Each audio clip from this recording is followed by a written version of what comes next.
আমার এই ভাঙা বাড়িতে অনেক দামি দামি জিনিস আছে, সেটা কিন্তু আজকে তোমাদের সাথে শেয়ার করব। আগেই ভেবে নিয়েছিলাম যে তোমাদের সাথে একদিন আমি সেই দামি জিনিসগুলো শেয়ার করব। তার আগে আমি আমার নিজের পরিচয়টা দিয়ে নিই। আমি রূপা, ত্রিপুরার আমবাসার ছোট্ট একটা গ্রাম থেকে অতি সাধারণ ঘরের অতি সাধারণ একজন গ্রাম্য গৃহবধূ।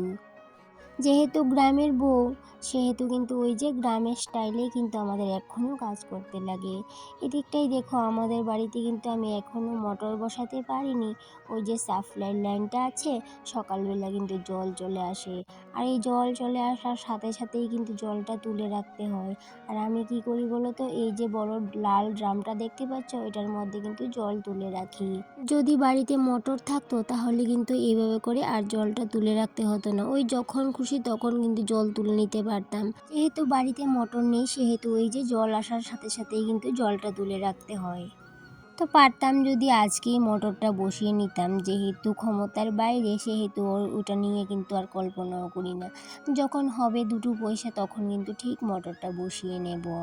আর এই বর্তমান সময়ে কিন্তু গ্রামেরই বলো আর শহরেরই বলো, সব মহিলাদেরই কিন্তু ইচ্ছে করে নিজের সংসারটাকে সমস্ত শৌখিন জিনিস দিয়ে সাজিয়ে গুছিয়ে নেওয়ার, আর নিজেও পরিপাটি হয়ে থাকার। কিন্তু কি বলো তো, সব সময় কিন্তু সব কিছু হয়ে ওঠে না, ওই যে টাকা পয়সার অভাবে। আর আমি মনে করি যে ইচ্ছেগুলো আমাদের সাধ্যের বাইরে, সেগুলোকেও কিন্তু অতটাও কিন্তু প্রাধান্য দেওয়া ঠিক না। কি লাভ সংসারে অশান্তি ঝগড়া ঝামেলা করে হাজবেন্ডের সাথে?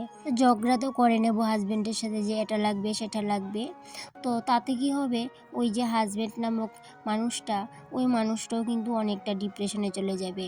আর কিন্তু সংসারে সুখ শান্তি নামক জিনিসগুলো থাকবে না, ভালোবাসাটাও কমে যাবে। সেই দিকটাও কিন্তু লক্ষ্য রাখতে হবে। আর তোমরা তো জানো যে আমার ঘরদোর কিন্তু অতটাও ভালো নেই, ভাঙা ঘরদোর, মাটির ঘর, এখনও কিন্তু ঠিক করে একটা ঘরদোরও করা হয়নি। ওই দেখতেই তো পেলে সেদিন মাটির ঘরটাও কিন্তু ওই যে অর্ধেকটা অংশ কিন্তু ভেঙে পড়েছিল, তাই জন্য যে নতুন করে আবার টিনের ঝাপসা একটা ঘর তুলতে হয়েছিল। ওই ঘরটাতে কিন্তু এখনও যাওয়া হয়নি, কিছুদিন পর কিন্তু চলে যাব। আর এই ঘরটা কিন্তু সম্পূর্ণটাই কিন্তু ভেঙে ফেলতে হবে। তো সেটা আমার কাছে কোনো বড় ব্যাপার না। আর এদিকটায় দেখো, তোমাদের সাথে গল্প করতে করতে আমি সমস্ত কাজ সেরে নিয়েছি, তারপর নিজের জন্য একটু লাল চা আর একটু মুড়ি নিয়ে নিয়েছি, আর সেটা খেয়ে আবার এদিকটায় চলে আসলাম। এদিকে আমার মাটির চুলাটাকে একটু লেপে নিচ্ছি, কারণ কি সন্ধ্যের সময় একটু কিছু করার ইচ্ছা আছে এই চুলাটার মধ্যে। যেহেতু আমি চুলাতে রান্নাটা করি না সময়ের অভাবে, ইচ্ছে করে চুলাতে রান্না করতে, কিন্তু ওই যে সময়ের অভাবে আর করতে পারি না। আর আমি এই সব কিছু নিয়েই অনেকটাই হ্যাপি আছি, এই ভাঙাচোরা ঘরই বলো আর টিনের ঝাপসা ঘর বলো, আর এই আমার কাজকর্ম, মাটির চুলা লেপা, ঘরদোর পরিষ্কার করা, বাড়ির কাজ করা, এই সমস্ত নিয়েই কিন্তু আমি বেশ ভালো আছি, বেশ সুখে আছি। আমি কাউকে বলতেও যাব না যে আমি সুখে আছি না দুঃখে আছি। আমি যতটুকু আছি ততটুকুতে অনেকটাই হ্যাপি আছি, সেটা বলতে পারি। আর এই দিকটাই দেখো, হাজব্যান্ডের আর ছেলের কিছু কাপড় ধুয়েছিলাম। আর আমার হাজব্যান্ডের কী বলো তো, ওর কাপড় চোপড়গুলো ধুলে, ওর কাপড় চোপড়ে যদি কমফোর্ট না দিই তাহলে কিন্তু ও ভীষণ কিন্তু মন খারাপ করে। তাই জন্য আমি নিজের কাপড়েও যদি কমফোর্টটা না দিই, কিন্তু ওই যে হাজব্যান্ডের কাপড়ে কিন্তু ঠিক কমফোর্টটা দিয়ে দিই। তাই জন্য যে ধোয়ার পরে আবার বালতি ভরে কাপড়গুলোকে নিয়ে আসলো, তারপরে কমফোর্টটা দিয়ে ভালো করে জলটা জড়িয়ে নিচ্ছি আবার।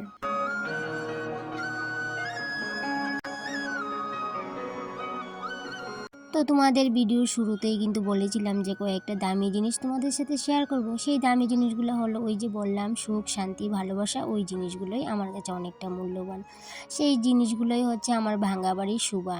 এই জিনিসগুলো নিয়েই বেশ ভালো আছি, আর ওইগুলোই কিন্তু আমার কাছে অনেকটা দামি জিনিস। তোমাদের সাথে গল্প করতে করতে বাড়ির সমস্ত কাজই করে নিয়েছি, আবার স্নান করে রান্নাটাও সেরে নিয়েছি। এদিকটাই দেখো, এই যে বেগুন বাটা করেছি ধনেপাতা দিয়ে, আর এই যে গরম ভাত। আমার ছেলে কিন্তু ভীষণ ভালোবাসে এই যে বেগুন বাটা এইভাবে করে ধনেপাতা দিয়ে গরম ভাতের সাথে, তাই জন্য ওর জন্য করে নিয়েছি। আর এই দিকটাই দেখো, এই যে শুক্তা করেছি, সেই যেই শুক্তাটা কিন্তু আমিও ভালোবাসি, আমার হাজব্যান্ডও অনেকটা ভালোবাসে। দেখতে হয়তো অতটাও কিন্তু ভালো লাগছে না, মেরমেরি হয়েছে, কিন্তু ওই যে এই জিনিসটা কিন্তু অসম্ভব ভালোবাসি আমরা। আর এই দিকটাই দেখো, লাউ দিয়ে আরেকটা করেছি নিরামিষ ধনেপাতা দিয়ে, সেটাও কিন্তু আমার ভীষণ প্রিয়। দেখতে কিন্তু ভালো না হলেও খেতে কিন্তু অসম্ভব টেস্ট হয়েছিল। আর এই দিকটাই দেখো সমস্ত কাজ শেষ করে বিকেলবেলা আমার এই প্ল্যান্টগুলোতে একটু জল দিয়ে নিচ্ছি, কারণ কি ওই যে হ্যাঙ্গিং করা প্ল্যান্টগুলো থাকে না, ওইগুলাতে কিন্তু প্রত্যেক দিন জল দিতে পারি না, প্রত্যেক দিন নামানো কষ্ট হয়ে যায়। নিচে যেগুলো থাকে সেগুলোতে তো জল দিয়ে দিতে পারি, কিন্তু ওই যে হ্যাঙ্গিং করা অবস্থায় সেগুলোতে আর জল দেওয়া হয় না। তাই জন্য এই যে বিকেলবেলাটায় সমস্ত প্ল্যান্টগুলোতে একটু করে জল দিয়ে নিচ্ছি।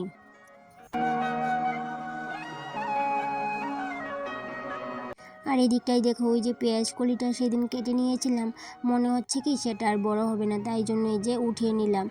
দেখো কতটা শিকড় হয়েছে, আমি উঠাতেই পারছিলাম না।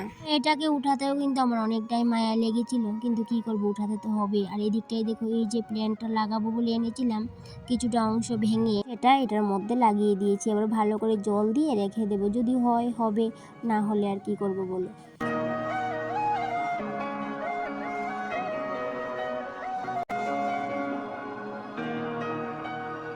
তো সকালবেলা তো দেখতে পেলে যে আমি চুলাটাকে ভালো করে লেপে নিয়েছিলাম, এই যে এদিকটায় পিঠা বানানোর ইচ্ছে ছিল। তো তখন কিন্তু আর বলা হয়নি, ভাবলাম যদি না করতে পারি, তাই জন্য আগে আগে বলিনি। আর এদিকটায় দেখো সন্ধ্যের সময় পিঠা বানাচ্ছিলাম, এবার হাজব্যান্ডও আমার সাথে বসেছিল। এই যে দুজনে মিলে গল্প করে পিঠা বানানো, তারপরে ছেলেও এখানটাই ছিল, কিন্তু ওকে বললাম ক্যামেরাটা একটু ধর। তো হাজব্যান্ড বললো আমাকে তুলবে না ক্যামেরার মধ্যে, ও উঠে চলে গেল। তো যাই হোক, আমি আর কিছু বললাম না, যদি ক্যামেরার সামনে না আসতে চাই কি করব বলো। তো কয়েকটা পিঠা আমি বানিয়ে নিয়েছি, তারপরে যে হাজব্যান্ডকে বসিয়ে দিলাম, বললাম তুমি বসে বসে বানিয়ে ফেলো। ও কিন্তু পিঠে বানাতে খুব ভালোবাসে, তাই জন্য বলাতে ও বসে পড়লো। আর এদিকটাই দেখো এই সুযোগে আমি ক্যামেরা করে নিচ্ছি, ও কিন্তু দেখতে পায়নি। তো এবার আমাদের পিঠা বানানো দেখে ছেলে বায়না ধরেছে ও একটা তেলের পিঠা বানাবে। তো যাই হোক, এই বল থেকে একটু করে কেচে ওর বাবা ওকে দিয়ে দিয়েছিল, তো ওইভাবে করে একটু বানিয়ে নিয়েছে ছোটো করে একটা পিঠা। তো ওটাতেই কিন্তু ও কি ভীষণ খুশি হয়েছিল। তো আজকের ব্লগটা এই পর্যন্তই, সবাই ভালো থেকে সুস্থ থেকে টাটা।